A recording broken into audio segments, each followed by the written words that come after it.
Yeah.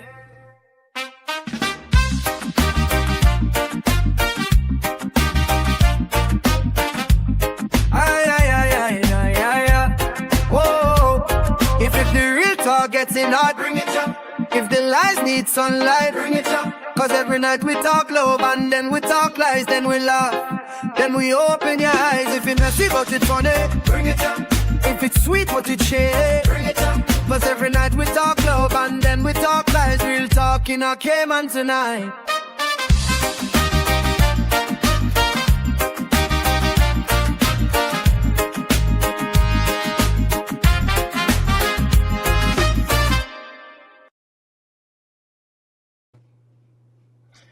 Good night, everyone. Good night, Cayman. You're tuned into Real Talk, Love, and Lies, the late night space where we put love, lies, and all the messy in between on the table without the fake perfection.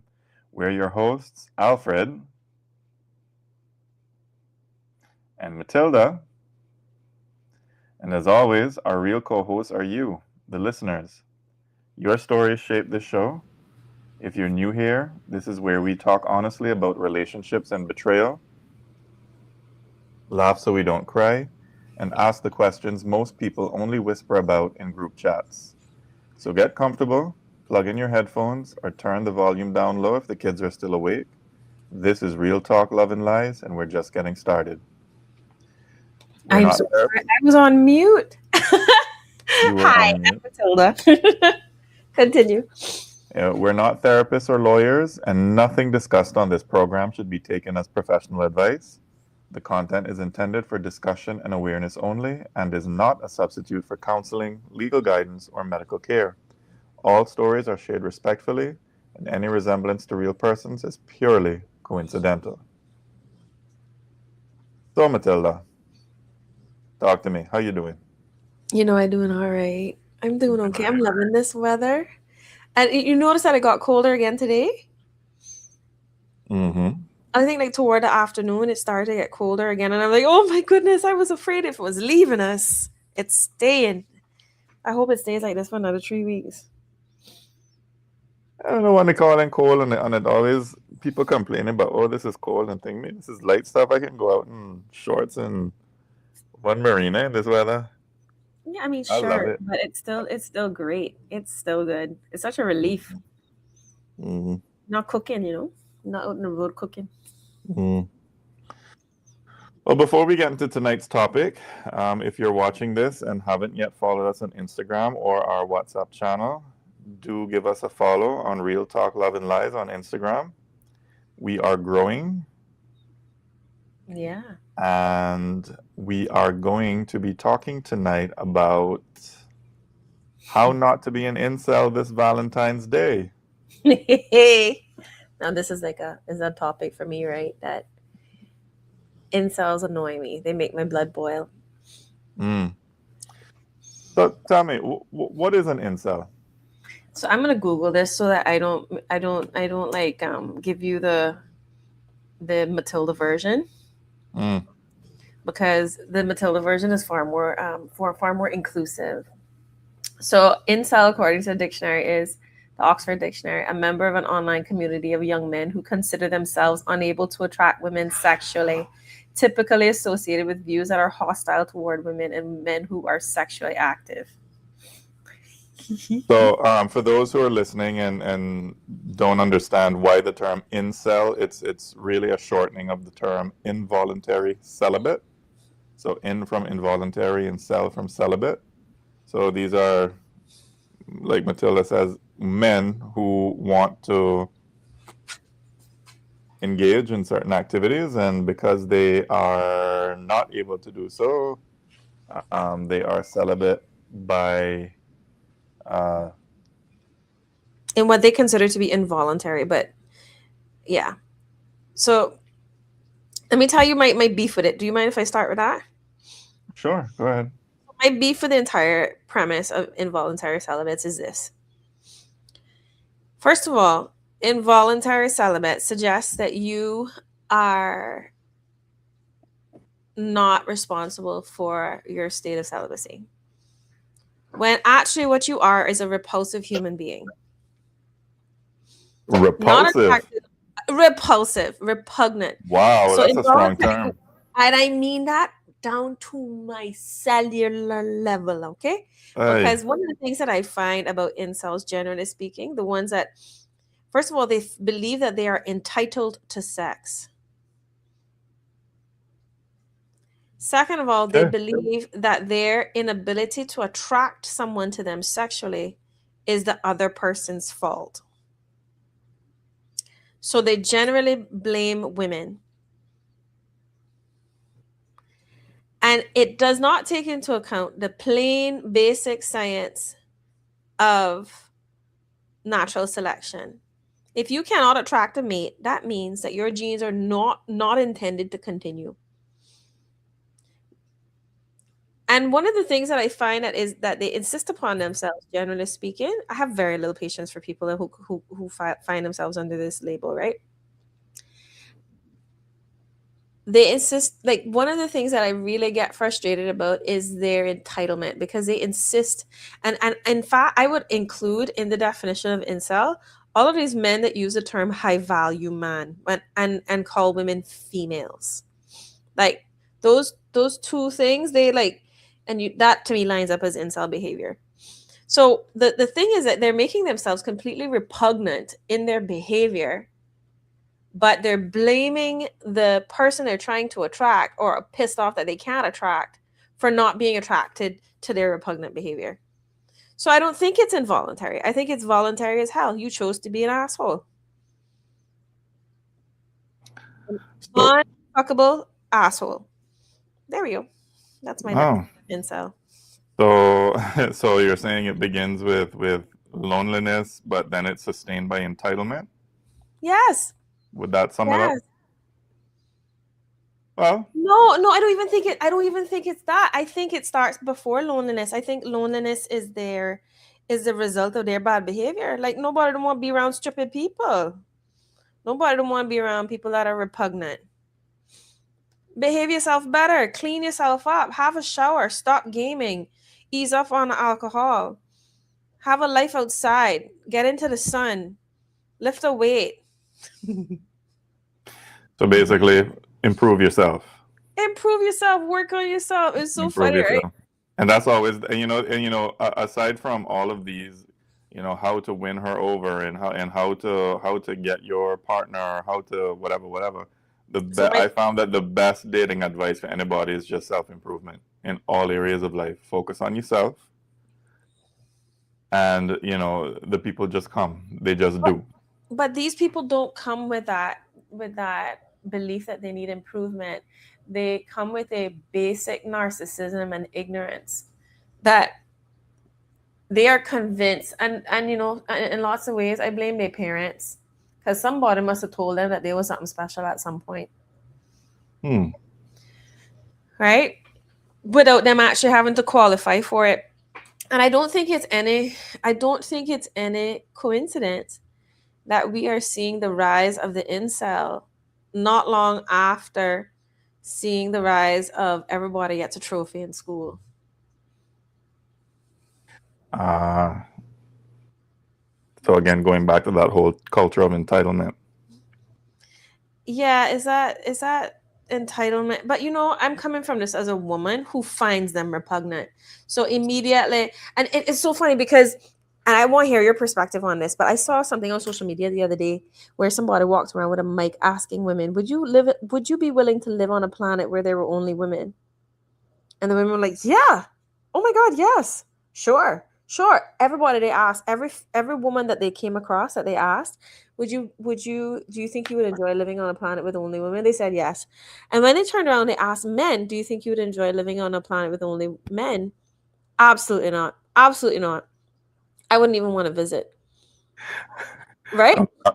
I'm laughing because I remember growing up. You know the cartoon Johnny Bravo.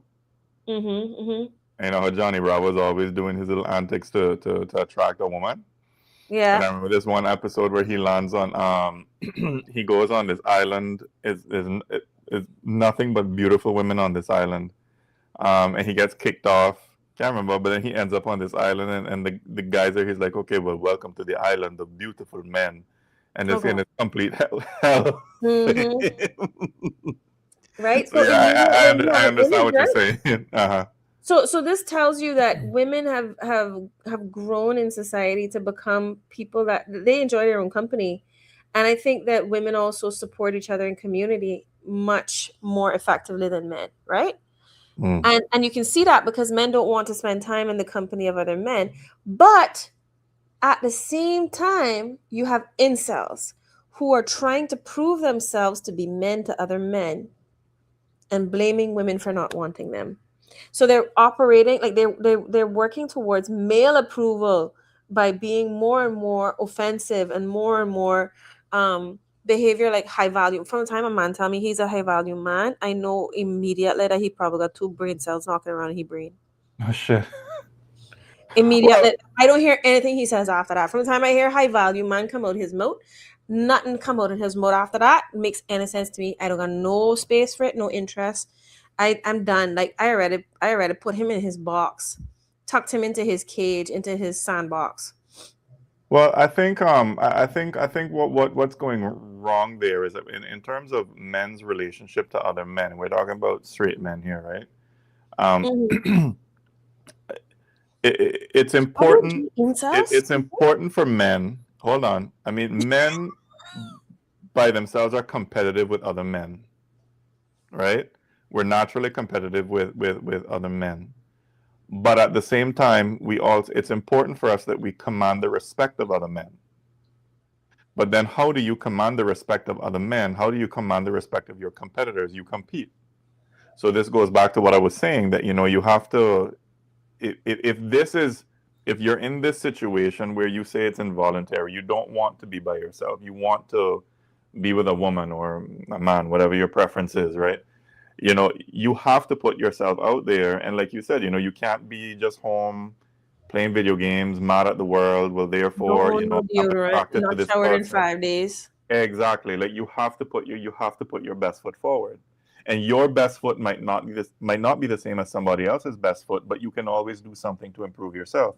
Take a shower, get dressed, focus on building something outside of the home, outside of the house, whether that's in a business or you're going to school or you are focused on your job.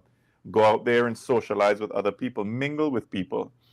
Um, you know, be around women and show them a good time. You're not looking for something sexual. And when I feel that when other women see that other women are having fun around you, that boosts your Share price. Raises that share boosts your price. share price. That boosts your attraction. So yeah, I hear what you're saying, and it does resonate with me because it is important for men to, as I said, it's important for men to command the respect of other men while they're competing, but you're not going to do that if you're just staying home. But what are you competing for? Because in the space of dating, you're competing for the attention of a woman or a partner. You're competing for your happiness. You're competing towards these things. And I also believe that the purpose of competition is actually to build your self worth. You learn by competing where you line up and what your gaps are and how to improve and how to grow. And then you gain confidence based on the growth that you actually have in yourself. So competition against yourself is probably even more critical. But the part that I struggle with, right? So I think let's talk about what makes the incel so repugnant to women. And before we get into like how to fix this, right? How do you get yourself to be into a place where you can actually attract people and seduce? Like what makes you a seducer? How do you go Mhm. from incel to seducer, right? Let's first talk about the elements of the incel that make them so repugnant and actually have them be incels. One is their inflated sense of self. Generally speaking, that is a front. That is coming from a place of insecurity. And I find like the manosphere and the Andrew Tates of this world prey upon the men like that, right? Joe Rogan to a lesser extent, but they prey upon men like that who don't have the foundation of self-confidence, right? First of all, Andrew Tate is kind of like, I see him as completely delusional. He is a complete space cadet as far as I can see. But like Joe Rogan, I actually believe has a foundation. No, seriously, I believe that Joe Rogan actually has a foundation of self-worth that he operates from. And so he speaks from his place of from you don't see all the work behind what he's done to become himself. Like I've been watching Joe Rogan for years. I actually was a fan of his when he was a comedian. He had some really cool things to say. And I know there are a lot of women that would come for me on that one because he has said some really ghastly things about women. But I can see him coming from a place where he could relate to himself as a high value man based on the work that he's done to become who he is. But then he's talking to these little 19-year-old boys in their mama basement smoking weed that have never done hit a lick in their life and have nothing to show for their existence.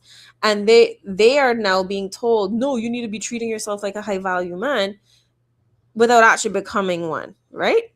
So there's something about that. We'll see. I don't even know what that means, Stephen Montero. So when you come from that place, right, you're seeing this weird like cognitive dissonance where somebody thinks that they're something that they simply are not. It's like you ever see a mad person tell you that they're somebody that they're not? You know what I mean? Like, you don't know who I am? I am the crown prince of Don't say Wakanda that. or whatever, right? Don't Immediately say you that. look at that person and say, From you yo, say from you say, do you know who I am? I you already know come who into mind exactly. certain politicians. Anyway, I'm not calling no name. Oh, oh, oh, oh Lord. I know I Anyway, stay far from that one. But you know yeah, that we piece, right? But that immediately is a turn off because I'll tell you what that does in a woman's brain is that a woman's gonna hear, okay, you first of all are delusional about your own self-worth. That means that you have no appreciation for actual self-worth because you're so disconnected from reality. So you will never understand how to appreciate me. And then you turn around and when you see the hatred that comes from them, right, where they turn around and say, oh, um, I am, like women are not feminine anymore, and this is why women aren't attracted to people like me. Are you blaming women for you not being attractive? That immediately says to a woman, "Oh, this is somebody that's never going to appreciate my opinion, the things that matter to me. This is somebody that's not going to be there to protect me from and keep me safe. This is somebody that's going to be more interested in how other boys see them than how I feel. I am not safe with this person. I would rather choose the bear than this man." So instantly you find yourself in a position where like, no, on top of the fact that I don't know. I have a real aversion. This is a good topic for you to well, just throw me into. This is a deep pool for me swimming. I well, have such an aversion to men like this. I think for those men um who fall into that category of involuntary celibate, and thinking, oh well, I'm the shit and I'm the person who, I'm the high value. I mean, you don't determine that you're high value. It's if I have an item that's on sale, so let me break this down for everybody. If I'm selling something, let's say I'm selling I don't know, a book, right? And I want to sell this book for $10. And I can't sell this book for $10. The most I can get for this book is $5. And then the true value of the book is $5. As opposed to if I sell this book and you know what, I'm gonna put my price at $10, but then I have people that are willing to pay $15 or $20 for the book, then the true value of the book is the $15 or $20. But my point is that you don't determine what that is. It's the market. It's the people that you want to choose you that determine your value. So and I think for a lot of these involuntary celibate is that they don't understand. They have an inability to accept rejection with dignity. Yeah, Um, that's part of it. But there's also a difference between value and self-worth. Like the value that you're describing is like market value, right? And but it is a marketplace. I mean, there I is don't a disagree market. with you. I don't disagree with you. But one of the main one of the main contributors to that market value is purpose and self-worth.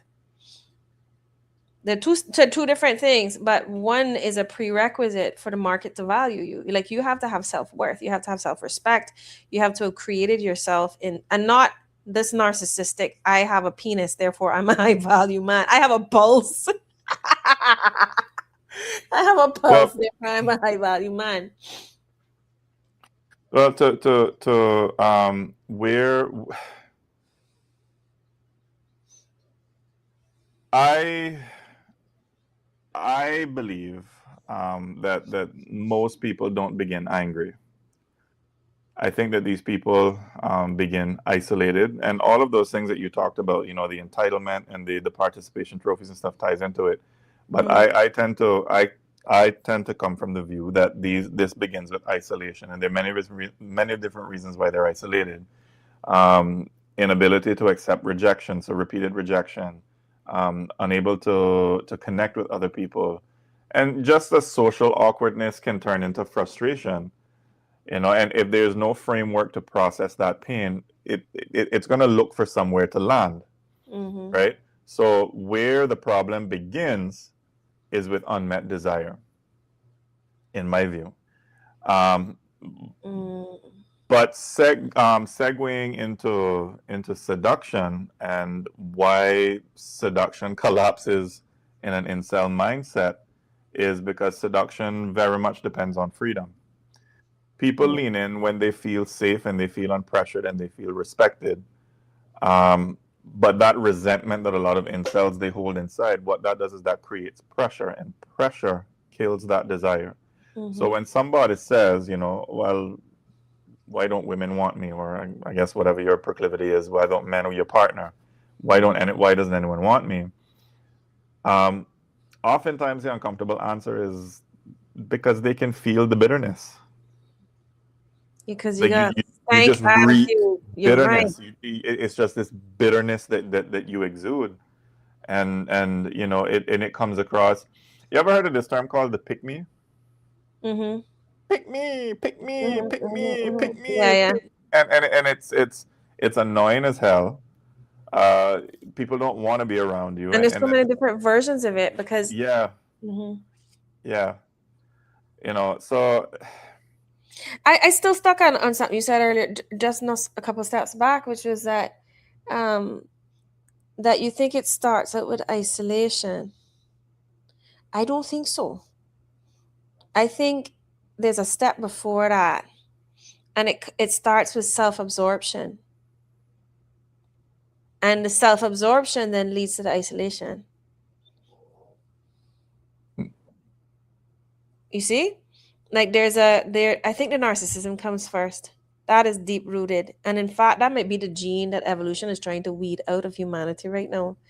Because when you think about it, no, I don't think it you'll ever makes get sense. rid. I don't think you'll ever get rid of narcissists. And I hear you, but you see where I'm coming from, though, right? There's Yeah, a They've become undesirable, and it's so interesting because, and not to say that women don't have this kind of behavior too, right? This exists, but this is actually a male movement with a name, and it has websites and stuff. Like, this is a thing, and it actually makes the whole world feel less and less safe to women. And so then women gather in community and protect each other and protect themselves. And then, it's so funny because the men that actually are successful, I find that are successful with gaining my attention, are the ones that show up with vulnerability and honesty and humility. And you could be dumb intellectually and still have my attention for them minutes that we are in contact, if you come up with those things. Like, you don't have to be a genius, you don't have to be wealthy, you don't have, you see what I mean? Like, you don't have to have all of these other things going for you if you show up with, which is all the stuff that these guys place market value on. If you show up with vulnerability, and I know there's something else too. I love that you talk about seduction. I want you to define seduction for us at some point. But one of the things that I have found when I have been seduced into paying attention to somebody is that it actually requires that person being interested in me. And that's why I say that the isolation comes from self absorption.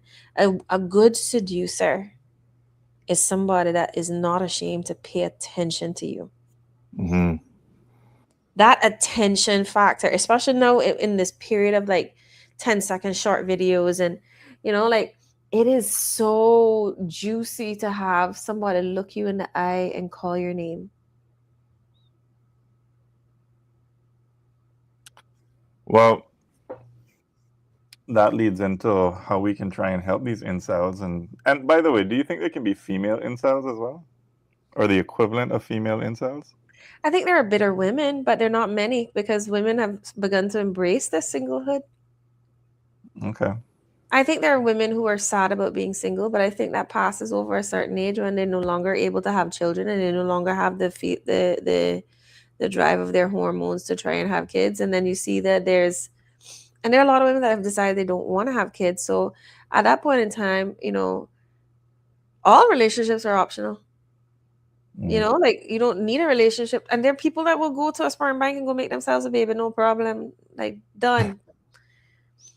That All right. Well, IVF test tube. So I feel like women have explored their options and I'll tell you what, another thing too, right, is that women have spent time having to improve upon themselves in order to be taken seriously in this world. Naturally, from the day they are born, they have had to protect themselves and fight for themselves and honor themselves. And so there is a culture that has built up in around femininity that has led to women being far more confident in the world, even on their own 2 feet by themselves. So let's now talk about let's give some tips to these incels on how we can hopefully reach some of them, and how to pull themselves out of their lower rear parts and into the world of another, right? So I mean, in talking of seduction, at its core, all seduction is the ability to influence through attraction rather than force. All right, you're not there persuading and pressuring or arguing and walking around with that sense of entitlement. Well, because I'm attracted to you, therefore you owe me your attention.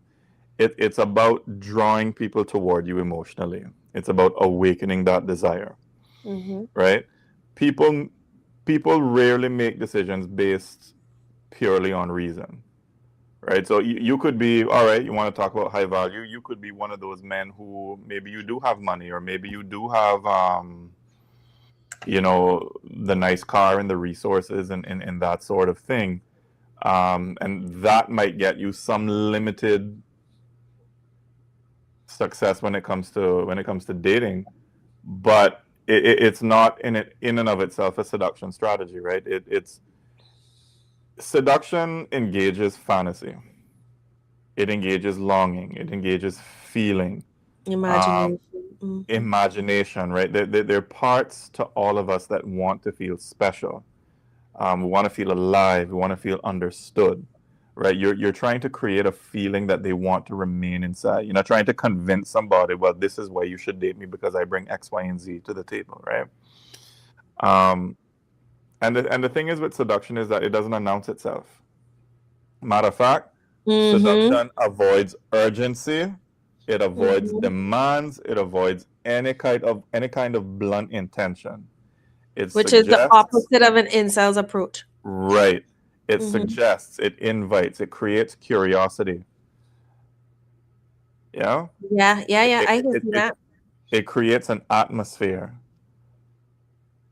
It creates tension too. And this is something, I love that you said that. It doesn't rush. It doesn't make demands. It doesn't have an expectation, which is another thing. Like, even if that's what your intention is to seduce, it doesn't mean that you expect it to work. So there are 2 parts to play in the seduction game, which is that there is a receiver and there is the person, there's a seducer and there's somebody being seduced. So I almost see this like foreplay.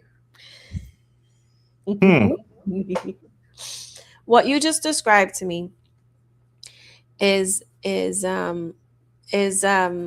it can actually be brought down to the anatomical, like the actual physical, right? So a woman does not get aroused by a man saying, I want to have sex. That doesn't happen. Like, there is a process through which you have to invite her into your space. You have to, like, there is a tension that has to grow, and this can start with like erogenous touching. This starts with like language and attention, and sometimes a whole evening going out in a place, and like, you know, and that's what dates are for. Like, you actually get to know each other and what you actually like, and how you can actually get closer to each other, right? Can I stick a pin there, because this Yeah. I don't want any incel who's listening to miss this, right? Mm-hmm. Many men approach romance as a performance, Mm-hmm. Mm-hmm. right? Oh, well, this is what you need to say. This is how you impress her, and this is how you stand out. Yeah. The Yeah. most effective seducers are observers first. All right. And the lesson here, or the tip here, is really simple. Pay attention to what excites somebody. Pay Yeah, and attention to the rhythms, the curiosity. moods, the boundaries. Mhm. Respond instead of imposing. All right.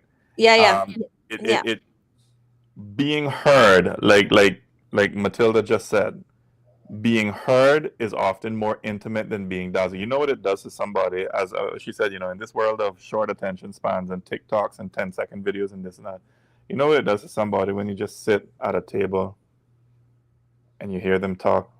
Well, tell me, how was your day? And you just cock your head to one side, and maybe you have your head on in like your index finger, you're just looking at them, not in a kind of crazy eyed, eyes wide looking at them, but eyes half closed with a little smirk, Mhm. and just looking It's at them and hearing them comfortable, and talk, there's an authenticity to seduction that I and think is also cool. Yeah. and just allowing them to unfold, right? And you're paying attention to, okay, well, as she's talking, oh, I noticed that she touches her hair, and she likes to, she's very animated with her hands, and when she sits up, and when she's sitting up, and she's talking about this part, and just noticing those little details. It's noticing. You have to observe first.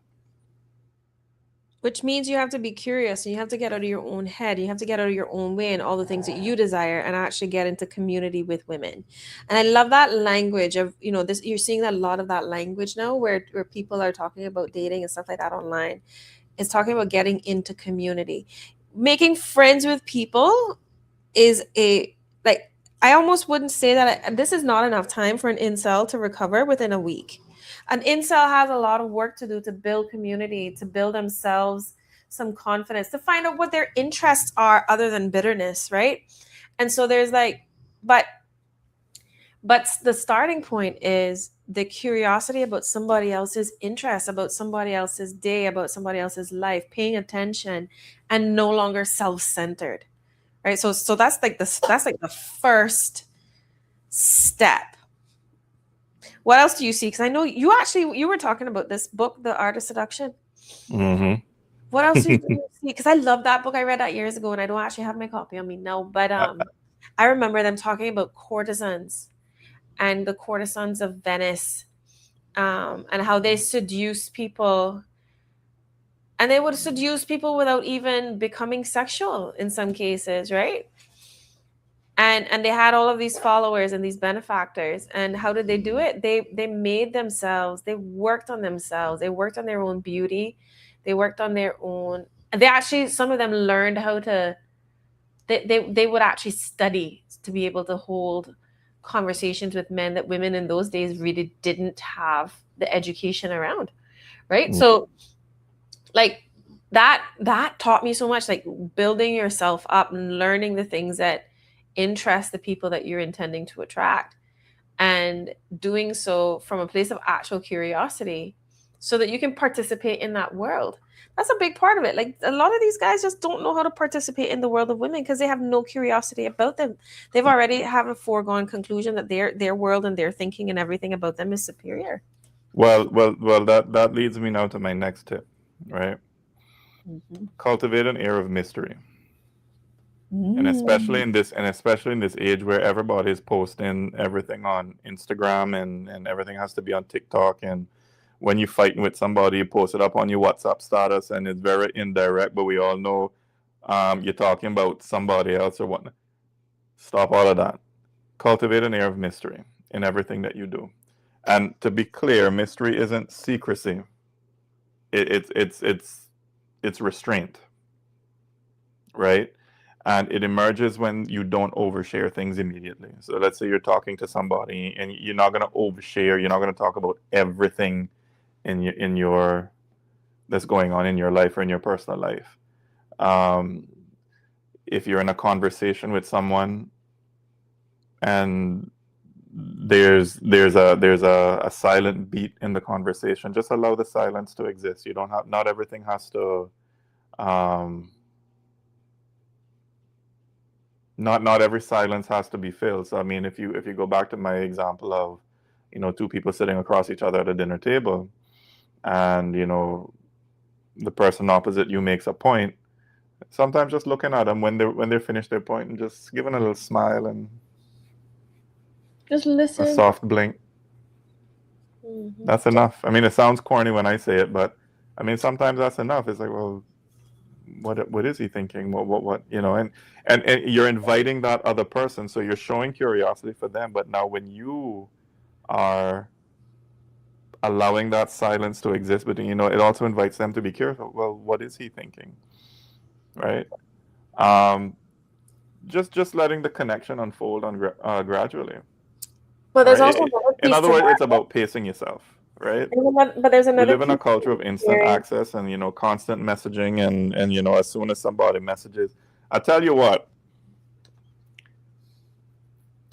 I wonder if anyone in the audience has had this experience where they either text their significant other and the other person, they're used to the significant other texting them right back right away, and then they text them again, and then maybe for like an hour or so they hear nothing, no response. What goes on in your head? Well, what are you doing? Why are you not answering me? What? They usually answer and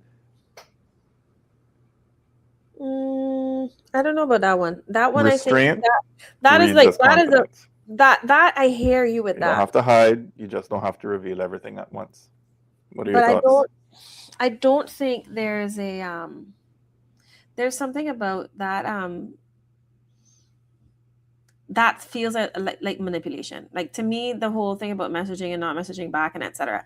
But there is a space for To be clear, no, but to be clear, I wasn't saying that in any kind of manipulative way. I'm just saying what happens when there's silence, where people are used to noise, people become curious. Well, what's going on? I'm not advocating that. I'm just using that as an example.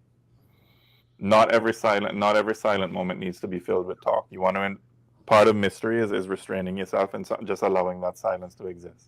I don't disagree with you on this, but I'm saying that there's a fine line. Like, there's a piece where there's like,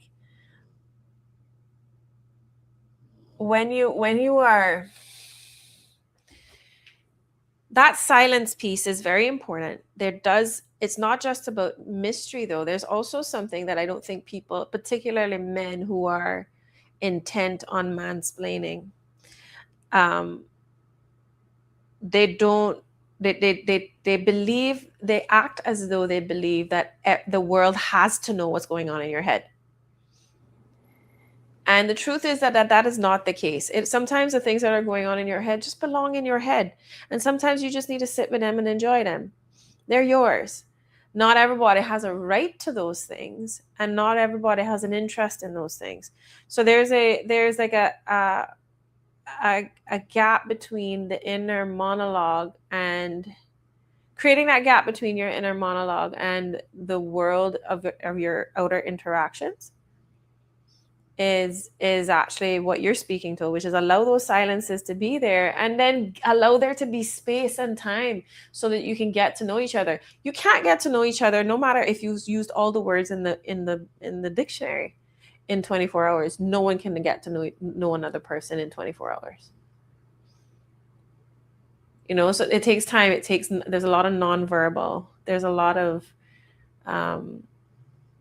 eye contact and connection and real soul feeling. Like you're feel you know when somebody's spirit needs to take.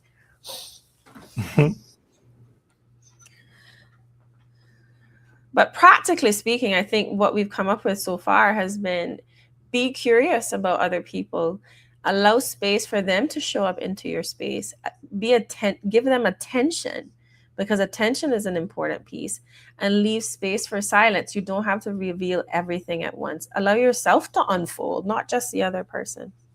Mm-hmm. And tone down the sexual without turning it off completely. Say more about that, because I want to hear your thoughts on that. You want me? Well, you tell me what you think about it first. What do you think it means when I say tone down the sexual without turning it off?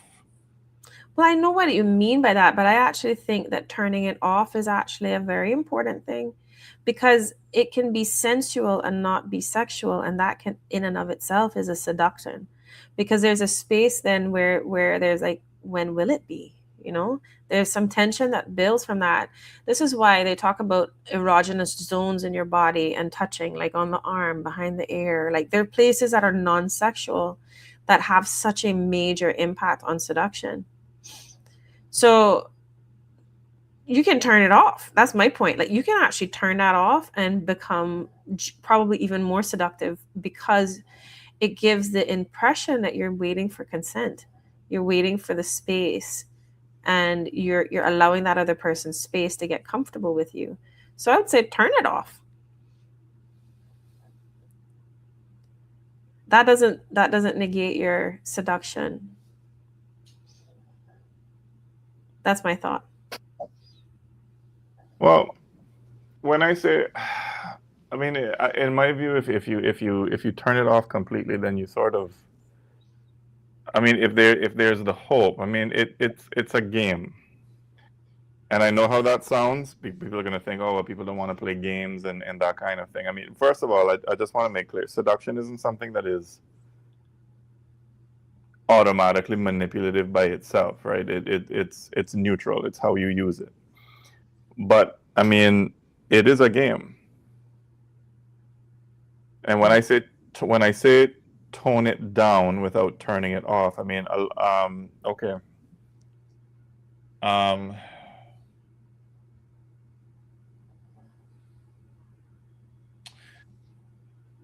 Don't lead with the expectation that it's going to the encounter is automatically going to lead to sex. Mm-hmm. Don't let that be your only intention. Don't even let it be your first intention. Mm-hmm. Mm-hmm. Right? It'll come if it's supposed to, or it's more likely to come if you tone it down and put that on the back burner. If you lead with it, it can be off-putting. It can be very off-putting. Mm-hmm. Mm-hmm. So, I mean, if you want the other person to desire you, I mean, you have to create the other person has to feel safe enough to fantasize being with you. And when you start, when someone feels rushed, or they feel like they're being evaluated, or they feel like they're being pressured, attraction shuts down. Mm-hmm. Right? So create a calm presence. Another thing that I mean, if you don't get your way right away, for instance, there are some men who will feel, all right, well, because I bought you dinner, I'm entitled to a romp in the sack. Mm-hmm. Mm-hmm. Oof. Right? Or I bought you flowers, and therefore I'm entitled to a romp in the sack, and you're not. Mm-hmm. Right? So what happens if you don't get it after you bought her dinner? You romp in the sack. Well, then you pout, and then you get upset, and some men even might even go so far as to shout, and mm-hmm. It basically it just shows that you're not emotionally steady, right? Mm. Well, I think there's also like There's no emotional regulation then. Yeah.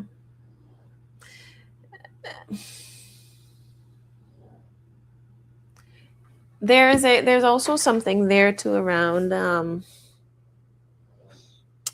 that can be very off-putting. It can be very, very off-putting. There's seduction is a long game. It's not a one-night thing. Yeah, it is, and it's very And indirect. that's the part that I think works. And actually, the longer you leave it, sometimes the sweeter the reward. And one of the things that I loved, I'm thinking about times in which Yep. I've been pursued in this way. One of the things that I really, really appreciated, um, I remember having one particular incident where I was like, I met somebody and they were really interesting and we hit it off, and they made a move way too early for me. And I told them no. And I never heard, and they just lost interest right there that night and moved on to trying to talk to another person. So what happened in that instance was that, okay, I now judge you as less than I just dodged a bullet. Because clearly, if you don't get what you want, you're going to move on quickly to the next person. This was never about me. This was about the sack. So if that's what I learned from that experience. And what I also learned from that experience is that if that person had stuck it out and had met me and we had done that, we had got, maybe had 2 more dates, I would have probably ended up with that person. But in that moment, I realized that, okay, that's not what they're here for. So it eliminated all possibility. So acknowledging that the seduction is not a one-off thing. It's actually it's the building of a relationship. And it doesn't have to be a relationship that has a title. It can be the building of a connection, right?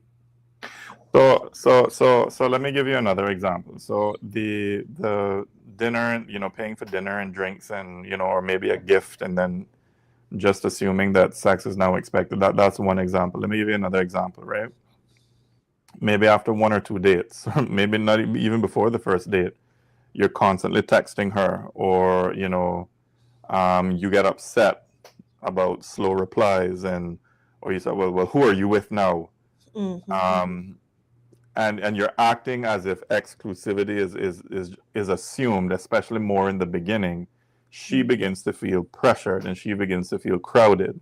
Mm-hmm. So where men tend to succeed, maybe after 1 or 2 dates, you communicate clearly but calmly. You go about, you have your own life, and you go about, your own life in rhythm, and you just let the connection develop naturally. All right. Mm-hmm. Now it invites her to feel curious and comfortable and interested in you. Mm-hmm. Right. Let me think. Say, rejection is part of the game. Mm-hmm. And Mm-hmm. you just have to, that's just what it is, whether you're comfortable with it or not. It's how you handle rejection. And if a woman says that she's not interested, but then you start asking her repeatedly, and then you start arguing with her, or you insult her after rejection. Oh, well, you Then she will never be interested. XYZ, or you switch from nice to hostile. Like you were saying, the woman feels relieved that she said no because Mm-hmm. she was right, Mm-hmm. right? Very validating. Whereas if she says no, and you accept it, you keep your dignity. You don't punish her for stating her preference. She's going to feel respected. She'll feel safe. And you never know. There may be a possible openness in sometime in the future. Maybe she might, I think I made a mistake. Let me text him and see. But if you just fly off the handle because you can't handle rejection, you shut that down. Your chances are 0 at that point. Yeah, and 0 forever. And 0 forever. There's no coming back from that. In fact, I can tell you there are men that I have learned to respect because they have been rejected, because of how they have been rejected. There are people that I have had in my life for like decades as a result of an experience of them being rejected, and me feeling respected in their rejection and seeing their self-respect in the way that they handled the rejection. So Yeah, I would second that. I would completely agree with that. Um, sorry. What do you think about when a man tries to impress you by talking about money and his status and his Dead. achievements, and he Done. treats the date like an interview, Nope. and you kind of feel that it's a performance instead of him really listening? What are your thoughts as a woman? Nope. That is that everything just dries up. Everything just shrivels right up, dries up, It closes dry up, up. shuts No more down. juices flowing. No. Because there's a place to have a professional conversation, and this is not it. uh, And if I wanted a business partner, this is not how I would have gone about finding one. And don't get me wrong, some people treat relationships like that, and that's what they're after. And maybe it works for them. I just never saw that as working out. I prioritize romance and happiness. So I'm one of those women that actually prioritizes those things. There's some women that don't. There's some women that don't. But my instant that's a turn off for me, desire wise. well, all right. Well, let me ask you this now, right? As a woman, okay. Valentine's Day is coming up, so you already know chocolates are gonna be chocolates and flowers, and that kind of thing is gonna be coming around the corner. Which one means more to you? A man who buys you chocolates and flowers for Valentine's Day, or a man who, through listening to your conversation, she needed a toaster, and she talks about breakfast and not being able to make breakfast. Let me buy her a toaster or something that she needs, because showing you that he's listening to what you're saying. Which one means more to you? A toaster. The toaster? Anytime. Because chocolates and flowers is an automatic thing that you pick up on the gas station on the way home. Oh, why the toaster? And is it because it's the toaster, or is it because he actually listened to you and he actually picked up a It's a cue? result of relationship. It's a result of knowing who I am. It's feeling known and listened to and heard and seen, and not being belittled for it. And it's a very unique thing that's tailored to me. And so that is different. That is chocolates and flowers. If you do that in addition, I'll very much enjoy them. If that's the only thing that's done, I don't know. I don't know. I find them I find some of those like very trite things, very like cliche. Those cliche Valentine's gifts, they don't really do much for me. Especially if it's red roses. Now, if somebody says to me, okay, I know you love orchids, I'm going to get you some orchids. Or you've been talking about getting me some flowers. And I've been wanting to put white flowers in my house. This is a fact. I really want some white flowers in my house. If my partner comes home on Valentine's Day with some white flowers, I'm going to really appreciate that. But if you just pick up the thing that is all over the place, part of this whole, materialistic approach to Valentine's, I'm not into that. A woman is going to appreciate something that's really tailor-made to her. Anything that proves that you're paying attention and that you value who she is going to be much more deeply appreciated. Well,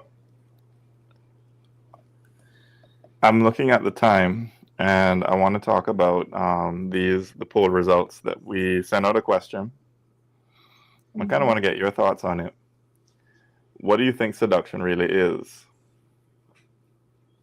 And the choices were emotional intelligence in disguise, manipulation with better public relations, natural charisma, you either have it or you don't, a skill anyone can learn, or a red flag pretending to be romance.